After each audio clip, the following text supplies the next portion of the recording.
Hey everyone, and welcome back to my Completionist playthrough of Icewind Dale, done in a Purist style, on insane difficulty. We're finally back at it. Now, to follow up to what I was considering at the end of the last episode, before we go back to Kaldahar Pass to pick up and sell all the items from our previous battles, we'll first explore the town properly in this episode. We'll find the inn and secure ourselves a fitting place to rest, because going back and forth between the pass and Kaldahar itself involves some travel time, and I didn't want our party members to complain about being fatigued throughout this whole video. So we'll do it after this one. And here we are already positioned to continue our exploration. First let's take a look into this building. Just a nice interior, but not much to find here of note. However, the rest of our party will now go into the Potter's home, where we will find Urnst. Kind of a scaredy fellow with a stutter, which we can mock at multiple occasions, actually. But yeah, despite having a unique name, there's not much to this conversation, but there's still something cool to show here. So of course we'll try to calm him down a little bit, ask about him. He's going to tell us that he is now set on trying to leave Kaldahar whenever that's possible. We can of course ask about his pottery and whatnot, but he wants to relocate south to Baldur's Gate. I hear it's nice there. Well, we've seen in our playthrough it can be pretty nice, but it does come with its own ups and downs, I guess.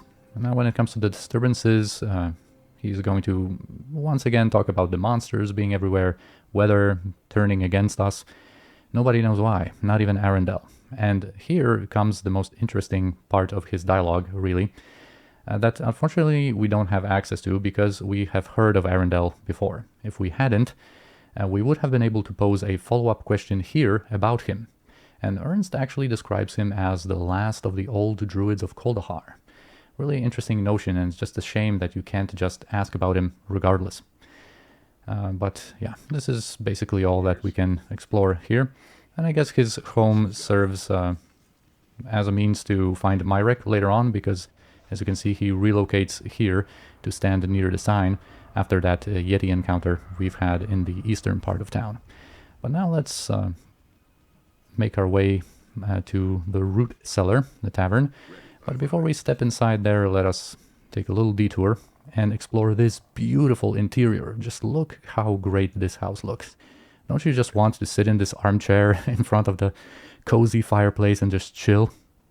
That is just magnificent, this view. And here you might spot something familiar if you know the game. You will of course recognize these two paintings as possible portrait pictures to choose from whenever you create a character. And in some other homes here in Kaldahar there will be more interesting paintings, so keep an eye out. And then Bray, of course, as always, will want to snoop around on her own. And here on this bookshelf, she will find a interesting potion that will pique her curiosity, and she will bring it to immediate identification.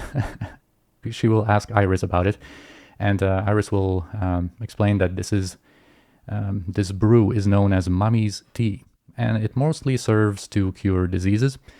It's a useful potion, however, a little bit less so if you have a paladin in your party, because, of course, in Icewind Dale, paladins come with that innate ability cure disease. That kind of mirrors this potion's use. But even if you don't want to use them too often, you can still accumulate quite a few potions of that type throughout the game, and then sell them, because they sell pretty nicely. Here they go for 110 gold, but if we wait until chapter 3, they will sell for quadruple the price, for 440. So if you keep accumulating them throughout the game, you can actually, in chapter 3, sell them for a nice price. However, this potion, Bray will just put back on the shelf, with this townsperson being none the wiser, even though she was looking at it. But yeah, of course, Bray is a good-hearted lass. She doesn't want to steal from people of Kaldahar. She just wants to steal from people who she thinks can handle it. And here, of course, we don't want to deprive the people of Kaldahar of their meager supplies. We, of course, know that these curative resources are depleting rapidly in town, so we will just leave them with that Mummy's Tea. perhaps it will come in handy for that townsperson. And now we can finally step inside the tavern. And wouldn't it be nice to visit a cozy little tavern like this on a cold winter's night? I've always loved the atmosphere here. But yeah, we'll now move our party members a little bit in a certain fashion to basically unblock the route to the exit, because there will be something interesting to note here. But yeah, Rhyntar will first ask this waitress about some stuff in the tavern and about town. So she will introduce herself as Lysan, the barmaid. And of course she takes care of customers, serves food and drinks, chat with folks, and she listens to what they have to say, apparently being able to learn a lot in such a profession. But before we ask about the rumors, let us also ask about the tavern itself. Why, this is the best tavern in all of Kuldahar. The food is good, the ale isn't watered down, and the service is friendly. A glowing review, 5 stars. But now let's ask about these rumors she's been able to hear about. And of course we can talk about the avalanche. This is something that Urnst mentioned as well, and it will be kind of explicitly talked about a couple of times. We are basically stuck in here. We are snowed in. The passages outside of the Vale are covered in snow, and the roads deeper into the 10 towns are now blocked by that recent avalanche. So it seems like we will have to wait for spring and wait for these passages to be clear enough for travel. And then we can also ask about the Haunted Vale, the Vale of Shadows. We've already heard Myrek talking about there. It's always dark there, like twilight or a moonlit night. Apparently, some people say spirits of the dead wander the Vale now. Folks don't go there anymore. They're afraid to. Maybe someone should do something about it. Well, not a very subtle hint, Lysan. Now, she also mentioned Arundel, being a local sage or hermit. I don't know rightly what to call him. Folks have a lot of respect for him, though. Anyway, I guess he's taken an interest in a lot of the goings-on around here of late. He's been seen out and about more than is usual for him. Well, we'll see what that is about in due time. And of course we can talk about the missing people. Yeah, about Man's wife, that Megan Potts, and her husband Khalil. They are kind of mentioned in a couple of conversations, either by name or just more vaguely like this, but it's not really relevant in the game, just something, you know, of a background to these vanishings. And of course, then we have the blacksmith's young son, who has also been abducted recently. And then we, of course, have an increased presence of monsters like orcs, goblins, that has people worried. And now, finally, let's ask her about Kuldahar. I don't really know what to say about Kuldahar. It's a bit of a wonder, I'll give you that. The only thing that allows the town to survive is the great tree and the warmth it provides. It doesn't seem right somehow. This sounds suspicious to Rhyntar. Not right. What do you mean by that? Oh, nothing really. I'm just awed by the tree and all. Did you have any more questions? No, I think not. Farewell, Lysan. Now, when it comes to what happens here, this sounds kind of suspicious, and she will bolt to the exit here, wanting to disappear from the scene and not be questioned anymore, perhaps. And, you know, upon seeing that, Rhyntar will want to just activate his Detect Evil ability, because he sensed that something is not quite right here. But I have to do it immediately for the game to kind of register, so I'll start casting it already. But as you will see, Lysan, now that we've cleared the passage to the exit, she just immediately escaped, fled the scene, I guess. But yeah, curiously enough, Rhyntar was able to discover that she is evil aligned. She seemed pleasant enough, but apparently there might be some evil thoughts she is harboring. We'll see if we can find something out about that a little bit later. Now there is this other barmaid, Amelia, with a completely different disposition. Oh, also, one note about Lysan. I want to avoid spoilers, but I know there is a certain... we will come back to this later, but there is a certain place where her name is actually pronounced by someone, and it's Lysan.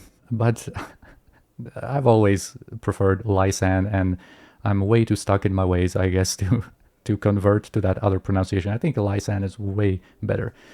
But anyway, now Amelia, being quite loud. And we can respond in kind with Bray. She's that kind of lady. What the hells are you blathering about, woman?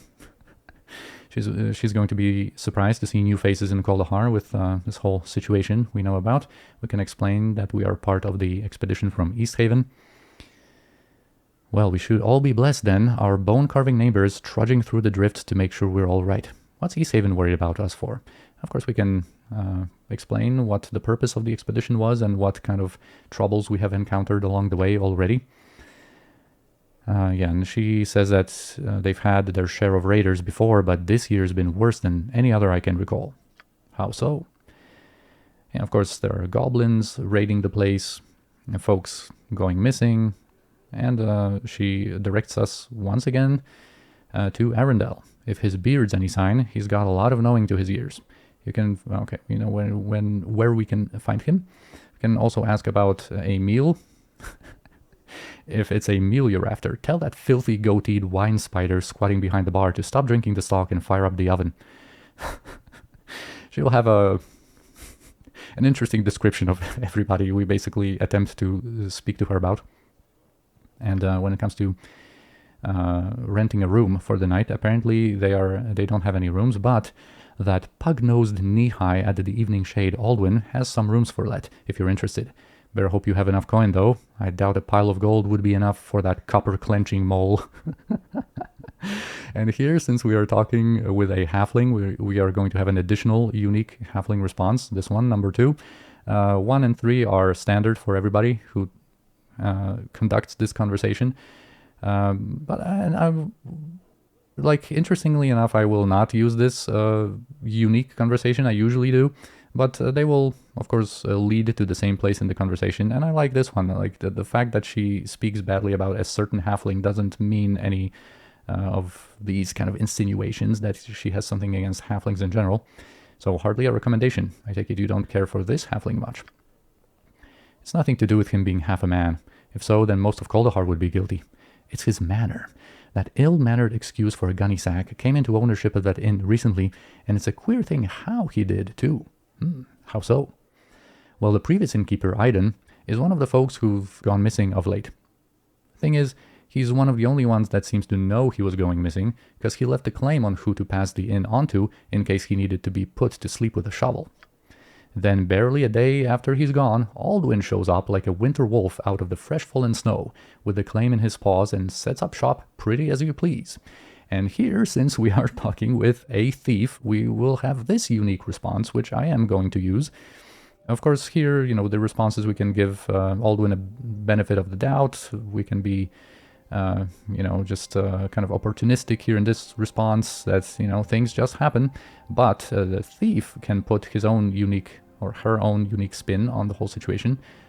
Sounds like he's pulling a swindle. Not that I would know anything about swindles. Maybe I should poke around the Evening Shade a little, see what I can find. Can you tell me anything else? And this is a correct notion, kind of a hint to perhaps look around the inn and see if we can find anything interesting to explain this tale. But Amelia continues. Well, I knew Aiden, and the fool was a right enough fellow. But he had the palsy so bad he couldn't even write his own name, much less a claim. And that's even if he was in the know about his letters, which he wasn't. So not only he had the palsy, but also was illiterate. So that claim sounds pretty suspicious. And that will be all when it comes to Amelia. You've been very helpful. I am going to mention her once again with something connected to the inn a little bit later. But now, the last person of note to speak to left in this tavern is Whitcomb, the proprietor, the owner, and it's only appropriate that Galburin would want to you know, come to the bar, see what he can find. You know, you could imagine him saying, I need a swig of some strong dwarven ale. And of course, you know, drinks will be on the menu, but in a moment. First, let's talk about some other topics, like the barmaids. Amelia, a brassy one. Her tongue could cut firewood, and it will if she keeps up her chatter. But never you mind, I can set you up with a meal that's to your liking. Just name your pleasure. See how friendly the the customer service here is. But since we are talking to Whitcomb with a male character, and we have met Lysan, we have this conversation option. Your barmaid Lysan is quite pleasant and talkative. Oh, do you fancy her? She's easy on the eyes, she is, but a little too much of a winter's chill in her to my liking. Can't say I haven't tried to thaw her out a little, but she could keep an ogre at bay with those eyes of hers. She came here a few months ago and she works hard, so I'm not complaining. So this is yet again something that confirms our suspicions that there might be something more to Lysan. She tries to appear friendly and present a warm exterior, but her eyes betray something cold and distant. So that might raise some suspicion in our party, but perhaps that's just how she is, a bit different. So for now we'll have to move on. We can ask for a room, and he's going to mention the Evening Shade. But then let's actually talk about the drinks. The most unique ones here, I guess, are Kuldahar Tree Sap and especially Fiddlebender's Mystery Brew, which we will surely not drink. But while we're on the topic of interesting drinks, I can't believe I didn't draw your attention to a particular beverage Grisella had in her selection back in East Haven, namely the Frost Giant's Yellow Snowmelt. That's an interesting concept for a drink. It just completely slipped my mind during that episode 1.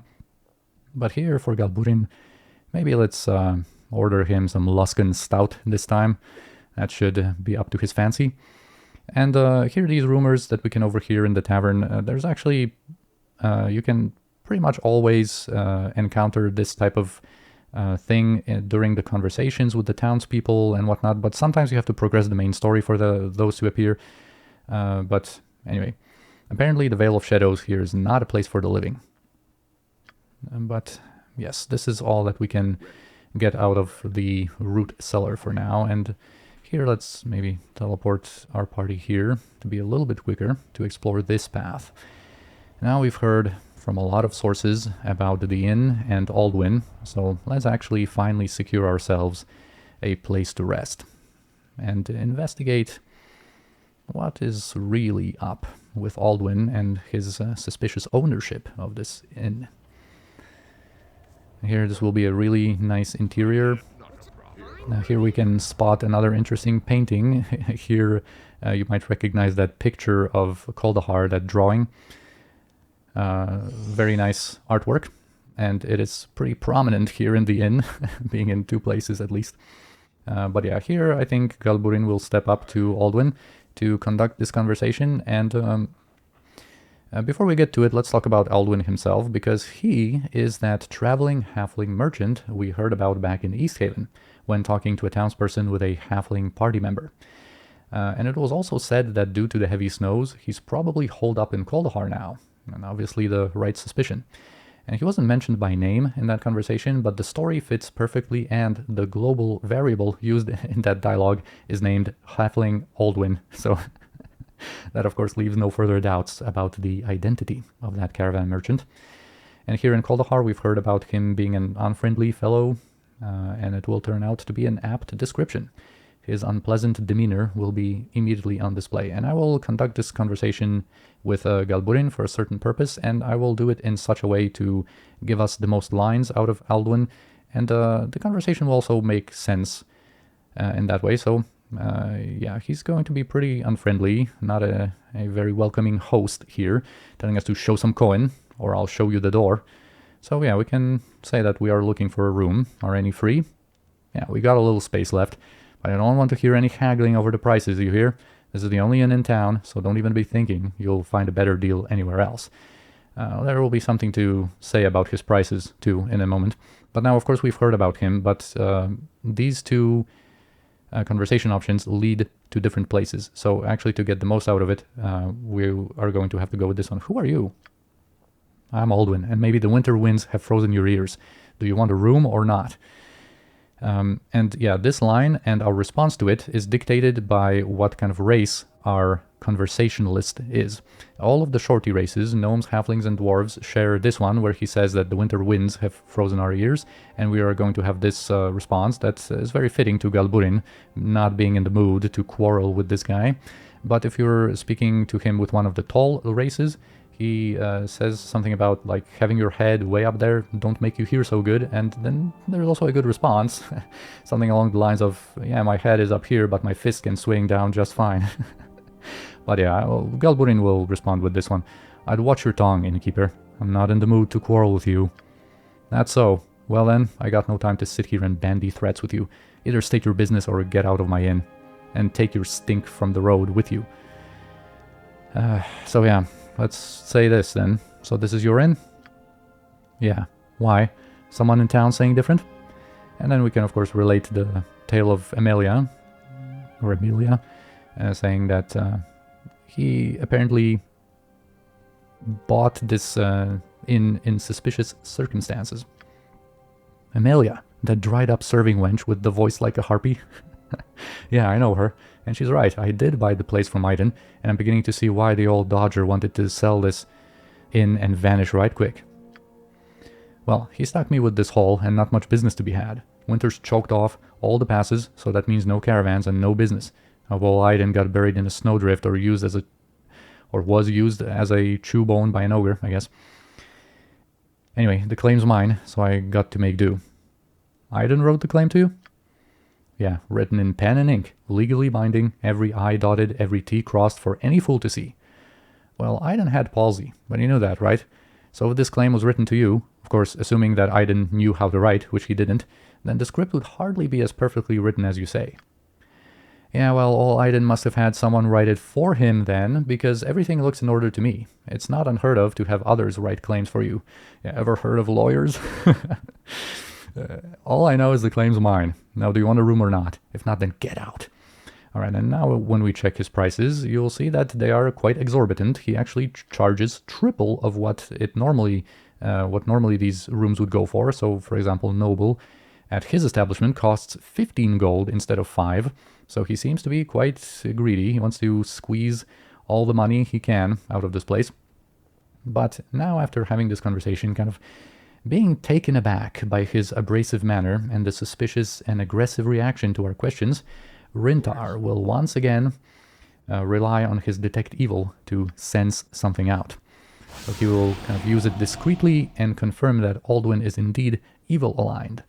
And when the party puts all of this together, they will have a feeling that there's more to this situation. And Rhyntar, strongly suspecting that justice has not been served here and wanting to uncover the truth, will begrudgingly allow Bray to snoop around the place and see what she can find out, using her unique talents. And that is, of course, music to Bray's ears, who will happily sneak upstairs to look around. That was her intention all along, of course, which she expressed in that thief response during Amelia's dialogue. And here the upstairs contains a few rooms. All of this looks very nice. And here this crate is usually hard to click, but it contains a necklace that sells for 90 gold. There's yet another room here, but in this one we will find a locked container, and it has a lockpicking difficulty of 40, so we will be able to unlock it no problem. And here we will find this Iden's legacy ring, with apparently an inscription on the interior, carved by an expert silversmith, which says, "To the people of Kuldahar, should evening fall upon me and my life be no more, I leave the evening shade to you. Please care for her as I did. Iden, last of the line of Kaivan." So yeah, it doesn't seem that Aldwin's tale is that believable. And now, having that ring, we can confront him about it once again, saying that we found this ring in the upper rooms. Yeah, saying about the description, about the real claim. Oh, so now you've stooped to forcing your way into locked containers in people's houses, have you? Before you accuse me of doing anything wrong, maybe you should look to yourself. You're a paladin, right? What's a holier-than-thou soldier doing forcing locks, eh? And this is indeed a unique line he says to a paladin, and then we have this paladin response. Normally, it's a little shorter, his line, and we can just, ask him about him knowing that this ring was locked upstairs. But yeah, Rhyntar here, being a paladin of Tyr, and he will be able to excuse Bray's conduct as it led us to the truth and will allow justice to prevail, hopefully. Rhyntar understands the advantages of having a thief willing to snoop around and discover hidden things no one else would. But yeah, this sounds a bit preachy, but it's well in line for a paladin. I can't condone the action, but there may be a larger crime that must be investigated. The fact you knew about this ring makes me even more certain that you are guilty of something. You knew this ring was upstairs all along? No, I didn't know it was locked upstairs. Look, I don't have to explain anything. You're right, I will take Aiden's ring to the elders of the town and let them decide how to deal with you, or how to deal with this. Perhaps they could call on Aiden's shade with the ring and speak to him about this. Justice must be served. And here, if you are talking to him with a non-good aligned character, you will also have a more kind of violent option to threaten him a bit, for him to kind of, spill the beans, tell us the real story. Look, hold on. Here's what happened. First off, I never laid a hand on Aiden, so he is dead. Well, yeah, but it's not my fault. I come into the inn one night after barely making my way through Kaldahar Pass, see, and there he is, lying on the floor of the inn, cold as stone. Now, I had been through the pass before, even talked with the old fool a bit, and I knew he didn't have any family. What did you do with the body? There had been rumors of people missing, so I buried the body outside of town, and then, well, I dug up some pen and ink and set up the claim. Granted, I stripped him of his belongings, and I should have thrown away that damn ring, but look, I'm not doing any harm. He didn't have any family, and this town needs an inn. So why did you do it? You probably won't be able to sell this place, The storm season closes off the caravan routes too often to turn any profit. I know, it's just that, I don't know, I'm sick of traveling and I suddenly got the urge to settle. Blame the halfling in me, I suppose. At least I didn't try to plant myself in some glorified mole burrow and smoke a stinkweed pipe until I die of boredom. Well, he does have a point, perhaps. Yeah, being a halfling, having those urges, being natural to him. But anyway, here comes a choice.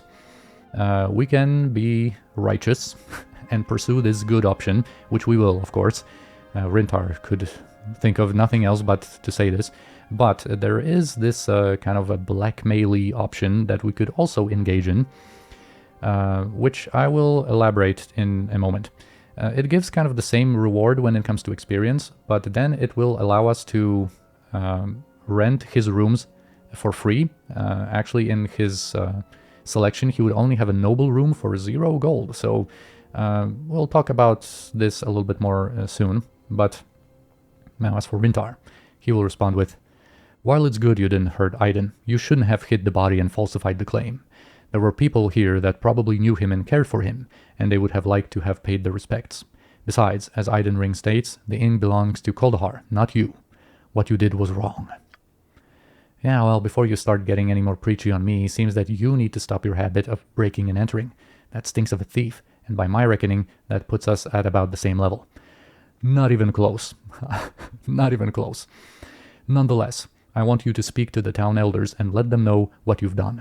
If you don't, I will speak to them, and it will be worse for you in the long run. Look, what's to keep me from getting out of town? Well, you won't get far. An avalanche has sealed off the pass, and there are raiders scouring the mountains. Just confess to the elders. All right, damn it. I'll go talk to them. Now stop bothering me. Yeah, that's, we have now achieved this good option of him actually going to the town elders, confessing about what happened and whatnot.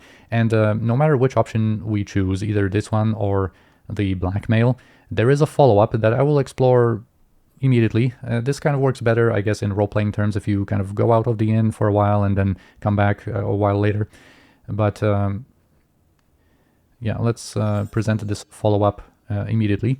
The blackmail option also has a follow-up like this. It will just be different, of course. But now if we say that we're looking for a room, he will have this to say. Well, let's say that some time has passed, and he will respond with this. Yeah, of course we got space for such fine upstanding travelers such as yourself. By the way, I talked it over with the other folks in town like you asked, and they were willing to let the whole Aiden thing slide, as long as I take a percentage out of my profits to help the town. Damn warm-blooded vampires. The road to a clean conscience can be a long one, Aldwin. Yes, that is true. And his prices here, if we ask for a room now, there is no conversation, but his prices will return to normal, and will cost what they usually will in the game. Now, if we had chosen that blackmail option, we would be able to, rent the noble room for free, and there's a different kind of follow-up, when we talk about how, us as quiet customers, we would like to just rent a room, not to tell anyone about what happened. But here I went immediately outside because there is a follow-up with the townspeople. If we,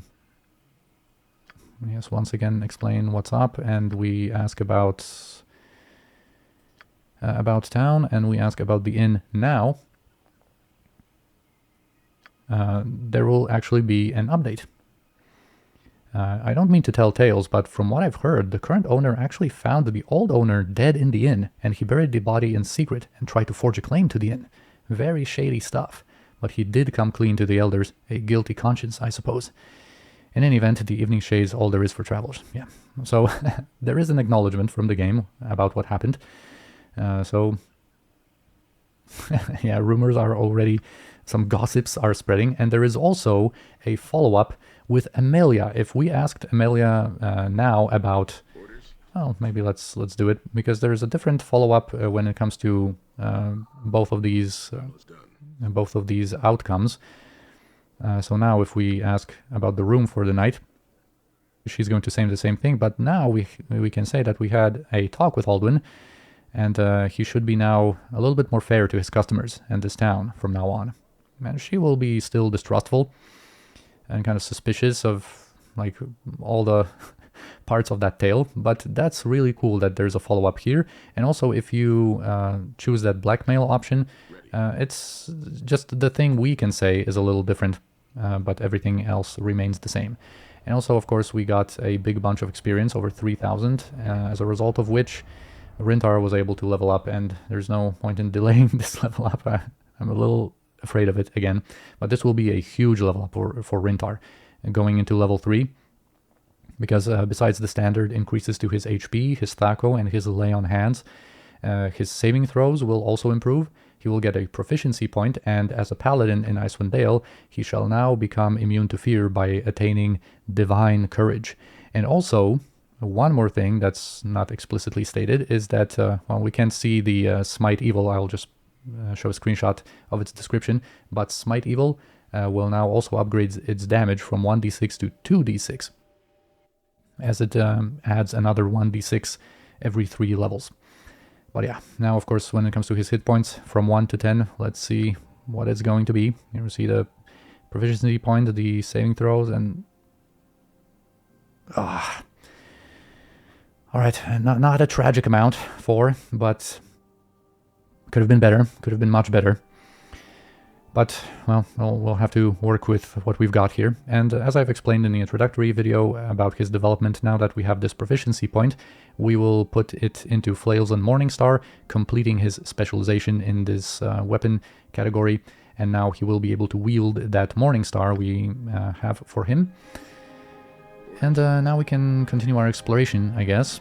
Once again, using Control-J, it's so useful when it comes to Kuldahar. This is an amazing town, but one downside of it is the logistics, these like routes and branches and everything just obstructing the movement paths. And with Control-J, it's just much more convenient. Here we can inspect this anvil. If you didn't know what it's used for, it's to make or repair tools. It was always so funny to me. It's like, listen here, idiots, this is what an anvil is used for. But anyway, here we can visit the blacksmith, of course, Conlan. And as always, if we hadn't heard of him yet, the greeting would have been a bit different. But other than that, the conversation with him is quite straightforward. Since we have heard of him, we'll of course say that you must be Conlan, the local blacksmith. Yeah, if you be needing a sharp blade or stout mace, I'm the man to see. Best take advantage while I'm still here. While you're still here, are you going somewhere? I suppose so. With all this skullduggery that's been going on around here, I imagine I'll not be around much longer. So we're planning on leaving town? I wish that were possible. The southern pass has long been snowed in by this damnable weather we've been having lately. Now I hear tell that even the northern route to the 10 towns has been blocked by an avalanche. Of course, confirming once again what we know, that we're stuck here. Mark my words, none of us will last through this winter. we're all done for. And here, what I don't think that many people know about this conversation option is actually different depending on your charisma. We are going to proceed with this one. This requires 10 charisma or more, but if you have 9 or less charisma, it's worded a bit differently, that we have no intention of leaving until making sure that no threat to Kaldahar exists within these walls, something like that, which then will lead Conlan to give us a less friendly response, and will actually lead to a badly implemented line we shouldn't have access to yet, because it uses a wrong global variable, and that's not on the Enhanced Edition this time, but it was like that in the original game too. It should have been based on a global variable that's about progressing the main storyline, but it isn't. But anyway, I'll show it in the next episode, where it will be more appropriate. But here we can say this, stating our determination. I have no intention of dying here. Why is it that you are so ready to lie in your own grave? Not much for me to live for, really. My Mary passed a few years ago from the fever, and now my son's gone missing, snatched out of his bed in the middle of the night, right out from under my nose. He was just a boy.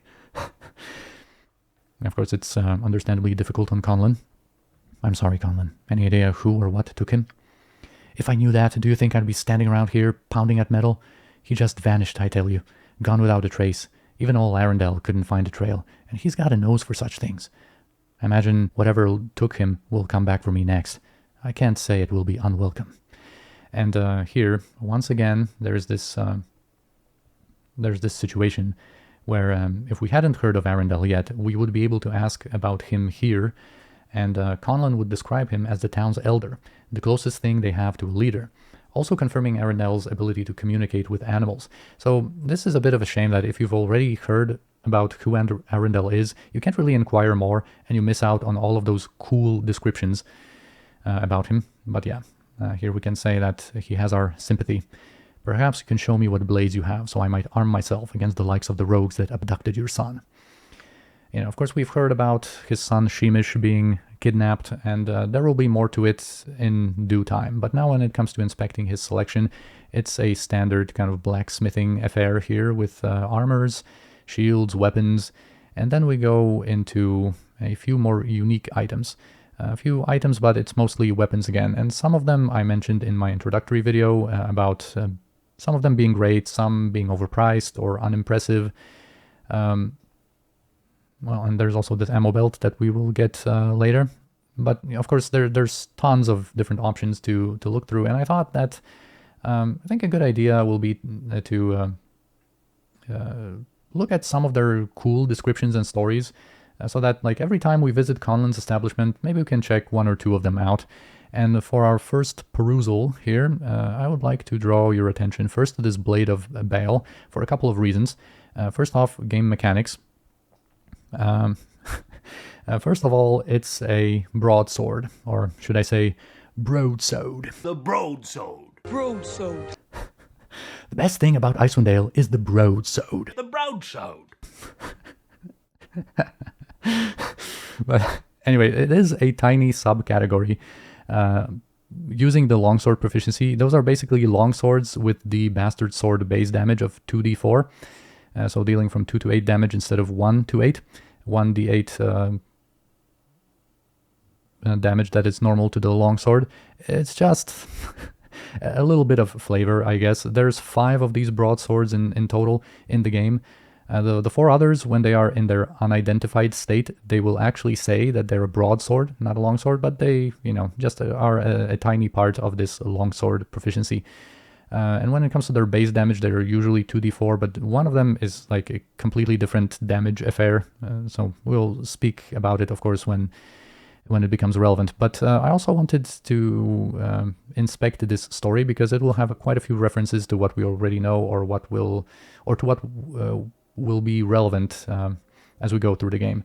So it tells a story of a violent thug mercenary who met his untimely end in Baldur's Gate, that we know so well, we know and love so well, at the hands of the worshippers of Tempus, after incurring their wrath by harassing a priestess of Eldath, so a goddess that I've mentioned in the introductory video, and a goddess that will be a little bit more relevant later on in the game. So Eldath, Tempus, Baldur's Gate, all of these familiar places and gods. And the other thing I wanted us to take a look is this black bow, which has always confused me as an item. Because if you remember my explanation about the ranged weapons in this game, you might remember that I classified longbows as by far the most superior ranged launcher in the game. There's tons of them, they are great and plentiful, you know, all that stuff. And in contrast, the short bows are terrible, because the best short bow you can get in the original campaign is the short bow +1, and you have to wait for something better until the expansion. So this was always such a weird choice for me, why this is yet another longbow you will never need to buy, while it would have been perfect as a short bow. Even though it costs a lot, it has quite a high price, so you probably still wouldn't buy it in most cases, but if you wanted to focus on your short bow users, at least it would give you an option, you know. It wouldn't be too spectacular, just being +3 enchanted and nothing else being special about this bow, but it would have made a lot more sense being a short bow than just a useless longbow as it is here. But it also has an interesting story for a couple of reasons. First of all, it tells a story about Jonen, quite a similar name to Jonen from Easthaven. Jonen here hailed from Suzail, which is the capital of Cormyr, and he settled north of Baldur's Gate on a farm and lived a happy life until tragedy struck, unfortunately, with him losing his family and being left for dead, somehow being able to recover. But then he created this weapon using the ashes of his dead loved ones to give it additional power, to infuse it with his, emotions, I guess. And what's really cool about this item is that it's uncertain which god blessed the weapon to give it its enchantment and its powers. And it all depends on what motivation the storytellers ascribe to Jonen, whether it was Tyr, the god of justice, Hor, the god of mainly revenge and retribution, or Baal, the god of murder. And speaking of Hor, he does have an element of justice as well, kind of poetic justice, the eye for an eye kind. But in general, this is a cool notion that it's not always 100% known what the precise history of an item is, and there will be more examples of this later in Icewind Dale. But yeah, now this is going to be it when it comes to our visits at Conlan's place. We can sell these daggers while we're at it. Oh, and then there's also this chest here that we won't be able to open up. This is something that I've mentioned when it comes to progressing thief skills. This is that kind of early chest that you could try to open earlier for its contents, but I mentioned that it's not really worth it. There's absolutely no need to rush this. It has a lockpicking difficulty of 99, so you need at least 91 lockpicking skill to open, because that's how it's set up in the game, that you need to be within 8 of the requirement to be able to open it, with some failures perhaps, but eventually you will be able to open it. You can of course use the knock spell to open it, and we will get a key for it eventually. We can't pickpocket it from Conlan, he doesn't have it on his person. It is only generated upon completing a quest for him later on, but like I said, it's the contents of that chest are very unimpressive, and it's not worth going out of your way to open it earlier, even though I think we will end up opening it way earlier, way before that key becomes available, just because Bray simply doesn't have many interesting options when it comes to progressing her thief skills. But now let's go across to the other side of town, and here we will spot that wrecked airship we've heard about, being the residence of Oswald Fiddlebender. And what's interesting about it is that there is a 3D promo picture of this airship, and it served as the loading screen for Coldhar in the original game. Interestingly enough, not Arendel's home or anything like that, but this airship. So let's go inside. Great interior once again, and here's Oswald that we will be able to talk to. He's kind of a quirky inventor and alchemist, as was mentioned. We can ask about him and this place, and we will then progress into talking about his work. But yeah, apparently he crashed this ship here over a year ago. And when we ask about the story of it, apparently it's his greatest invention. Yeah, of course we know about skyships from Baldur's Gate. They date back to the ancient empire of Netheril and were a carefully guarded secret of the wizard nation of Halruaa. But Oswald constructed his vessel to work not through the power of magic, but through the power of invention, it seems. It's a technological marvel, not a magical one. So yeah, flying boat. Yeah, it's so clever how it's Airship. Get it? Yeah, brilliant name, Oswald. But anyway, he was looking for a better way to traverse through the spine of the world, so he wanted to fly, of course, and not resort to ground travel. He was looking for an alternative. But apparently, when it came to his voyage above Icewind Dale, he faced some troubles. Apparently, he was so captivated by the magnificent view as he was sailing through the clouds that he wasn't really paying attention where he was headed. I was so enamored by the beauty of it all that I didn't notice that outcropping of rock until it was too late. So yeah, he hit the mountain. Hopefully he was able to survive this crash. And now he's stationed here in Kuldahar.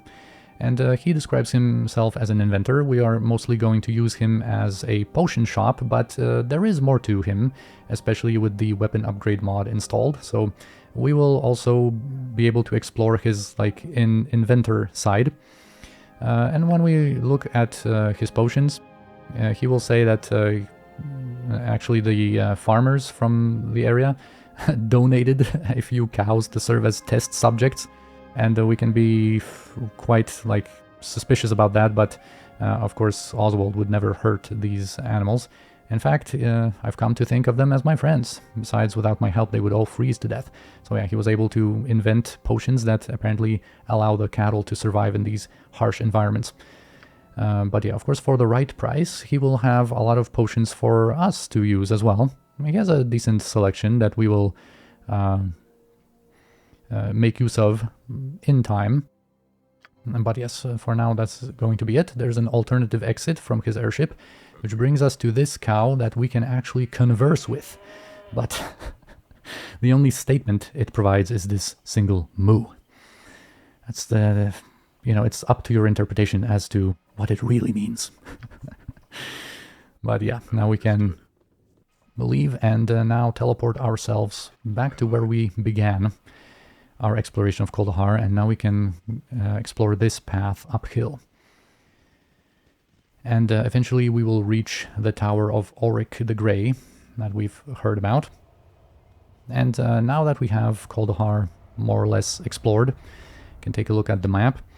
I think it's appropriate to mention now that there exists a concept art of Kuldahar, a cool drawing of how it was initially meant to look. Had a slightly different layout in that sketch. But yeah, just a cool thing to mention while we're at it.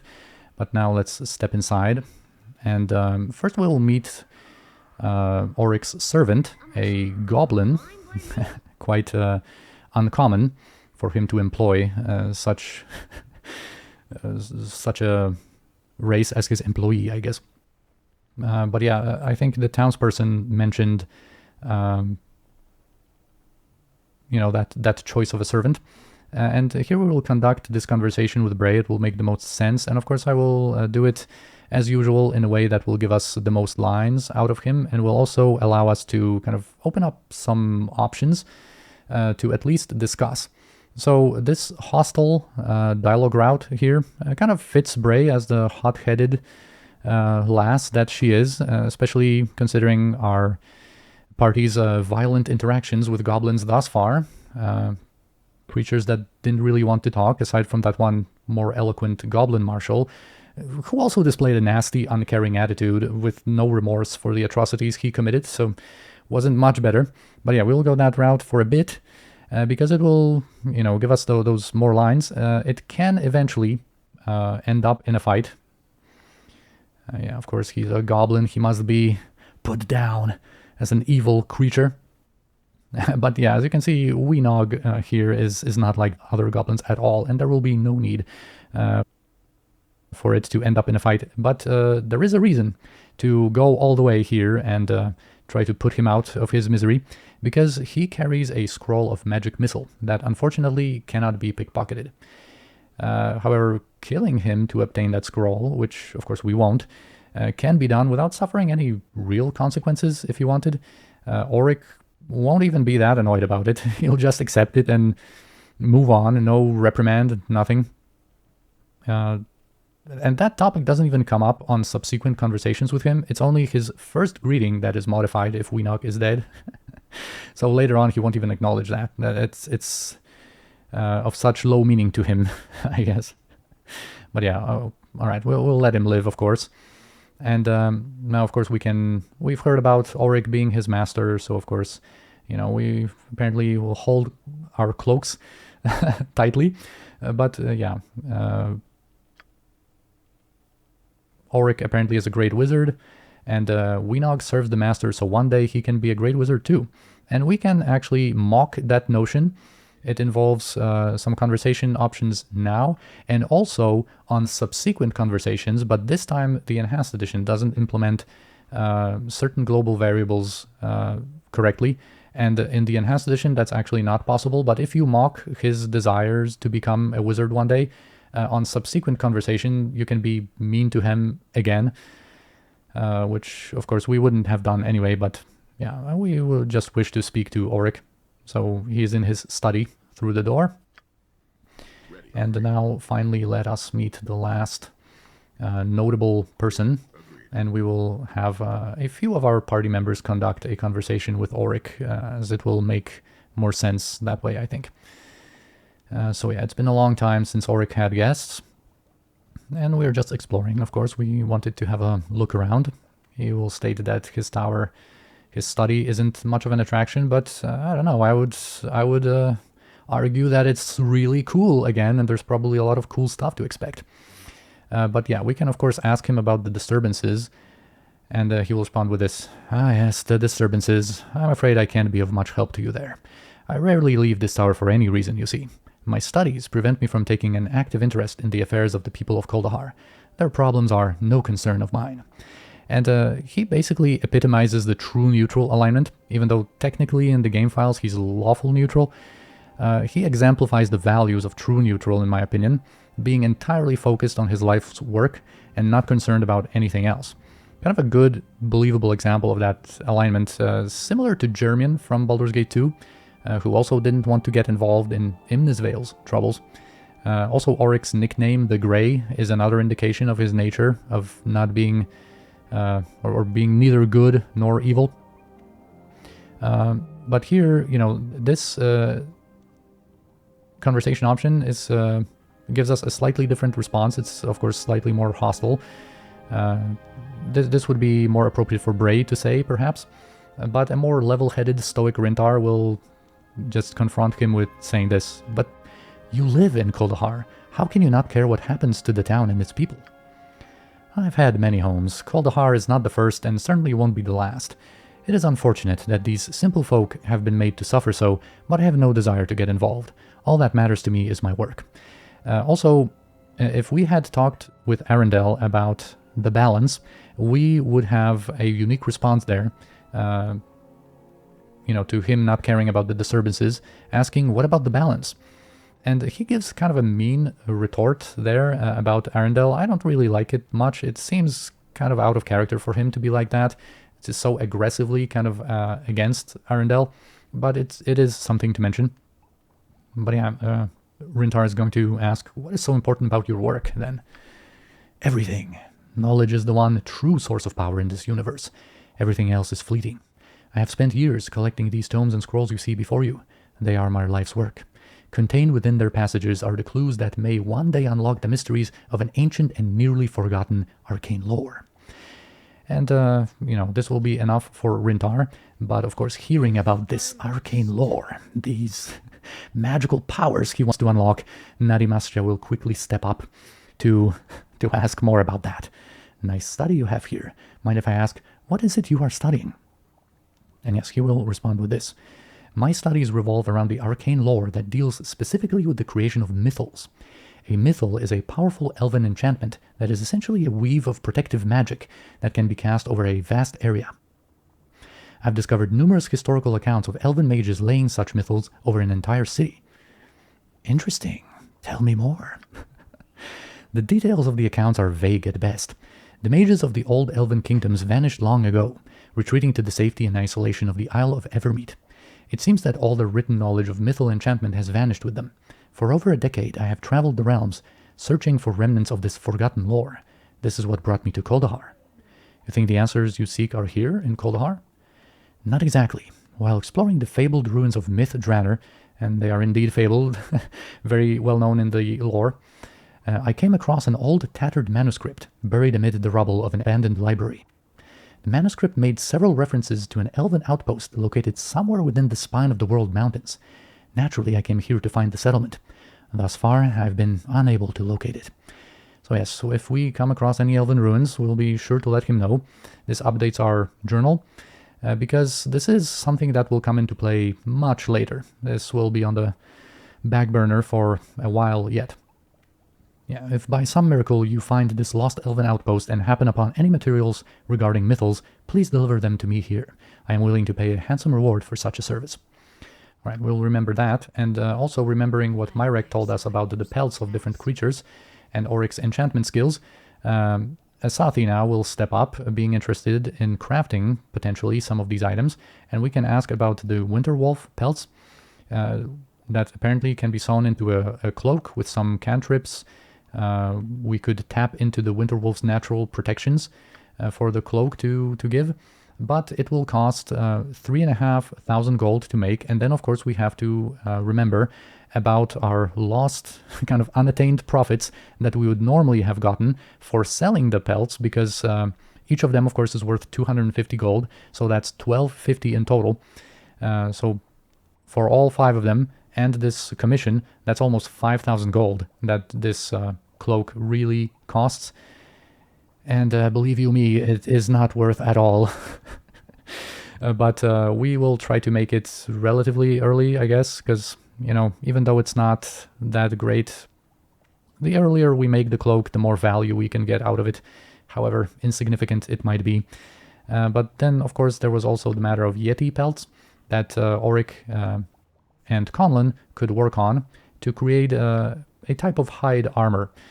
Stiffer than leather, but with some enchantments on it, and it will cost 2,500 gold and 10 Yeti pelts. The Yeti pelts sell for 50 gold each, so this is 3,000. Not as much, but still, as you will see, those are weak items, but of course we want to craft them as completionists, so we will do so in due time. And also, I guess now that Rhyntar has cooled off a little bit, being a little bit outraged on the inside about Orrick being so uncaring about the people of Kuldahar, he will want to check out any barter opportunities that we could engage in with Orrick. And he will say this: I see. Well, you've come to the right place. I can certainly provide you with a number of useful spells for your spellbook. Of course, I am only willing to offer you certain spells. I fear much of the knowledge I possess is beyond your comprehension. Perhaps in the future, you may be worthy of such advanced knowledge. And this, like being worthy, this refers to the fact that his inventory expands twice as we go through the game and reach further chapters of the story. I'll explain more when it becomes relevant, but now when it comes to his basic selection, he will have some level 1 and level 2 spell scrolls, and a few items that we will check back on in due time. Now, this episode, I think, has gone on for long enough. We will get back to all of those notable Kuldahar personalities.